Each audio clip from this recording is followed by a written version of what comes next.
Okay, so this personal narrative is called Us and Them, and it's by the author David Sedaris.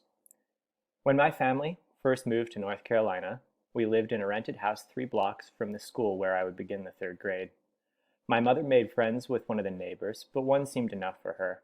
Within a year, we would move again, and, as she explained, there wasn't much point in getting too close to people we would have to say goodbye to. Our next house was less than a mile away, and the short journey would hardly merit tears or even goodbyes for that matter. It was more of a see you later situation, but still, I adopted my mother's attitude as it allowed me to pretend that not making friends was a conscious choice. I could if I wanted to. It just wasn't the right time.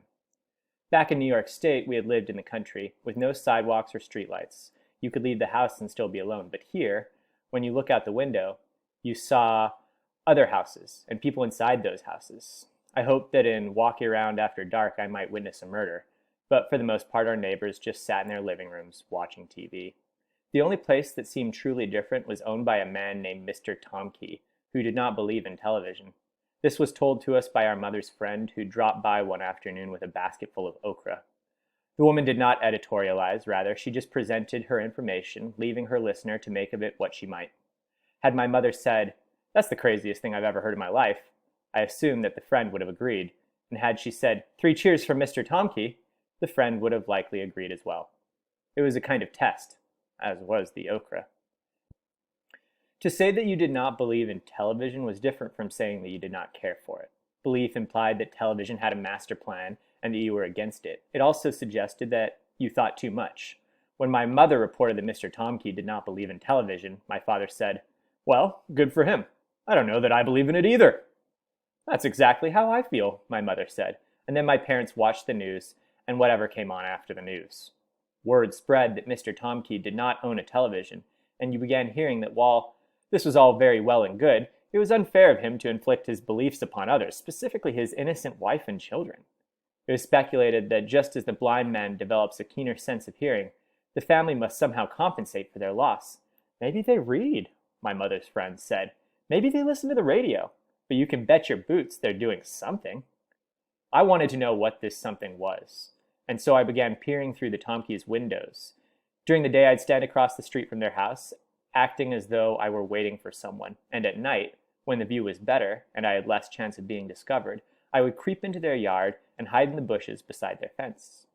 Because they had no TV, the Tomkeys were forced to talk during dinner. They had no idea how puny their lives were, and so they were not ashamed that a camera would have found them uninteresting.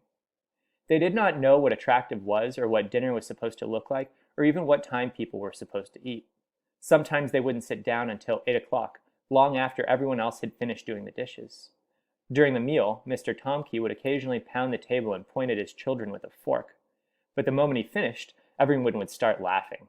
I got the idea that he was imitating someone else, and wondered if he spied on us while we were eating. When fall arrived and school began, I saw the Tomkey children marching up the hill with paper sacks in their hands. The son was 1 grade lower than me, and the daughter was 1 grade higher. We never spoke, but I'd pass them in the halls from time to time and attempt to view the world through their eyes. What must it be like to be so ignorant and alone? Could a normal person even imagine it? Staring at an Elmer Fudd lunchbox, I tried to divorce myself from everything I already knew. Elmer's inability to pronounce the letter R, his constant pursuit of an intelligent and considerably more famous rabbit. I tried to think of him as just a drawing, but it was impossible to separate him from his celebrity. One day in class, a boy named William began to write the wrong answer on the blackboard, and our teacher flailed her arms, saying, "Warning, Will, danger, danger." Her voice was synthetic and void of emotion, and we laughed, knowing that she was imitating the robot in a weekly show about a family who lived in outer space. The Tomkeys, though, would have thought she was having a heart attack. It occurred to me that they needed a guide, someone who could accompany them through the course of an average day and point out all the things they were unable to understand. I could have done it on weekends, but the friendship would have taken away their mystery and interfered with the good feeling I got from pitying them, so I kept my distance. In early October, the Tomkeys bought a boat, and everyone seemed greatly relieved, especially my mother's friend, who noted that the motor was definitely secondhand. It was reported that Mr. Tomkey's father-in-law owned a house on the lake and had invited the family to use it whenever they liked. This explained why they were gone all weekend, but it did not make their absences any easier to bear. I felt as if my favorite show had been canceled. Halloween fell on a Saturday that year, and by the time my mother took us to the store, all the good costumes were gone. My sisters dressed as witches, and I went as a hobo. I looked forward to going in disguise to the Tomkeys' door, but they were off at the lake, and their house was dark. Before leaving, they had left a coffee can full of gumdrops on the front porch, along a sign reading, "Don't be greedy." In terms of Halloween candy, the individual gumdrops were just about as low as you could get. This was evidenced by the large number of them floating in an adjacent dog bowl. It was disgusting to think that this is what a gumdrop might look like in your stomach, and it was insulting to be told not to take too much of something you didn't really want in the first place. "Who do these Tomkeys think they are?" my sister Lisa said. That night, after Halloween, we were sitting around watching TV when the doorbell rang. Visitors were infrequent at our house, so while my father stayed behind, my mother, sisters, and I ran downstairs in a group, opened the door to discover the entire Tomkey family on our front stoop. The parents looked as they always had, but the son and daughter were dressed in costumes. She as a ballerina, and he as some kind of a rodent with terry cloth ears and a tail made from what looked like an extension cord. It seemed they had spent the previous evening isolated at the lake and had missed the opportunity to observe Halloween. "So, well, I guess we're trick-or-treating now, if that's okay," Mr. Tomkey said. I attributed their behavior to the fact that they didn't have a TV, but television didn't teach you everything. Asking for Halloween on candy was called trick-or-treating, but asking for candy on November 1st was called begging, and it made people uncomfortable. This was one of the things you were supposed to learn simply by being alive, and it angered me that the Tomkeys did not understand it. "Why, of course it's not too late," my mother said. "Kids, why don't you run and get the candy?" "But the candy is gone," my sister Gretchen said. "You gave it away last night." "Not that candy," my mother said. "The other candy. Why don't you run and go get it?" "You mean our candy?" Lisa asked. "The candy that we earned?" This was exactly what our mother was talking about, but she didn't want to say this in front of the Tomkeys. In order to spare their feelings, she wanted them to believe that we always kept a bucket of candy lying around the house, just waiting for someone to knock on the door and ask for it. "Go on now," she said. "Hurry up." My room was situated right off the foyer, and if the Tomkeys had looked in that direction, they could have seen my bed and the brown paper bag marked "My Candy, Keep Out." I didn't want them to know how much I had, and so I went into my room and shut the door behind me.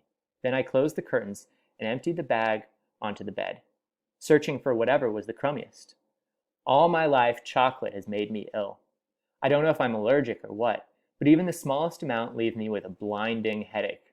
Eventually, I learned to stay away from it, but as a child, I refused to be left out. The brownies were eaten, and when the pounding began, I would blame the grape juice, or my mother's cigarette smoke, or the tightness of my glasses, anything but the chocolate. My candy bars were poison, but they were brand name, and so I put them in pile number 1, which would definitely not go to the Tomkeys. Out in the hallway, I could hear my mother straining for something to talk about. "A boat," she said. "That sounds marvelous. Can you just drive it right into the water?" "Well, actually, we have a trailer," Mr. Tomkey said.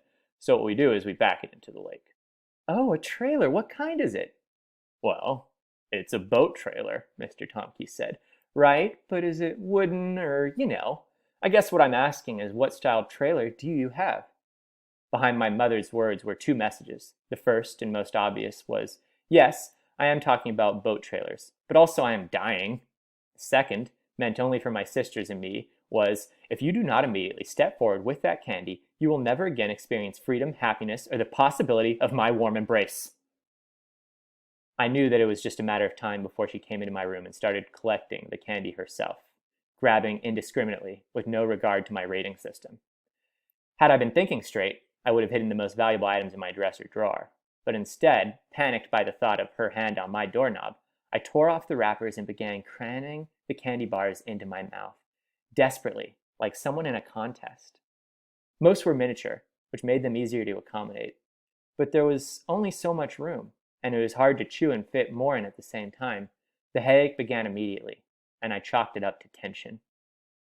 My mother told the Tomkeys she needed to check on something, and then she opened the door and stuck her head inside my room. "What the hell are you doing?" she whispered, but my mouth was too full to answer. "I'll just be a moment," she called, and as she closed the door behind her and moved toward my bed, I began breaking the wax lips and candy necklaces pulled from pile number 2. These were the second best things I'd received, and while it hurt to destroy them, it would have hurt even more to give them away. I had just started to mutilate a miniature box of Red Hots when my mother pried them from my hands, accidentally finishing the job for me. BB-sized pellets clattered onto the floor, and as I followed them with my eyes, she snatched up a roll of Necco wafers. "Not those!" I pleaded, but rather than words, my mouth expelled chocolate, chewed chocolate, which fell onto the sleeve of her sweater. "Not those! Not those!" She shook her arm, and the mound of chocolate dropped like a horrible turd upon my bedspread. "You should look at yourself," she said. "I mean, really, look at yourself." Along with the Necco wafers, she took several Tootsie Pops and half a dozen caramels wrapped in cellophane. I heard her apologize to the Tomkeys for her absence, and then I heard my candy hitting the bottom of their bags. "What do you say?" Mrs. Tomke asked. And the children answered, "Thank you." Well, I was in trouble for not bringing my candy sooner. My sisters were in more trouble for not bringing theirs at all. We spent the early part of the evening in our rooms. Then, one by one, we eased our way back upstairs and joined our parents in front of the TV. I was the last to arrive and took a seat on the floor beside the sofa. The show was a Western, and even if my head had not been throbbing, I doubt I would have had the wherewithal to follow it. A posse of outlaws crested a rocky hilltop, squinting at a flurry of dust advancing from the horizon, and I thought again of the Tomkeys and of how alone and out of place they had looked in their dopey costume. "What was up with that kid's tail?" I asked. "Shh," my family said. For months I had protected and watched over these people, but now, with one stupid act, they had turned my pity into something hard and ugly. The shift wasn't gradual, but immediate, and it provoked an uncomfortable feeling of loss. We hadn't been friends, the Tomkeys and I, but still, I had given them the gift of my curiosity. Wondering about the Tomke family had made me feel generous, but now I would have to shift gears and find pleasure in hating them. The only alternative was to do as my mother had instructed and take a good look at myself. This was an old trick, designed to turn one's hatred inward, and while I was determined not to fall for it, it was hard to shake the mental picture snapped by her suggestion. Here is a boy, sitting on a bed, his mouth smeared with chocolate. He's a human being, but also he's a pig, surrounded by trash and gorging himself so that others may be denied. Were this the only image in the world, you'd be forced to give it your full attention, but fortunately there were others. This stagecoach, for instance, coming round the bend with a cargo of gold. This shiny new Mustang convertible. This teenage girl, her hair a beautiful mane, sipping Pepsi through a straw. One picture after another. On and on until the news, and whatever came on after the news.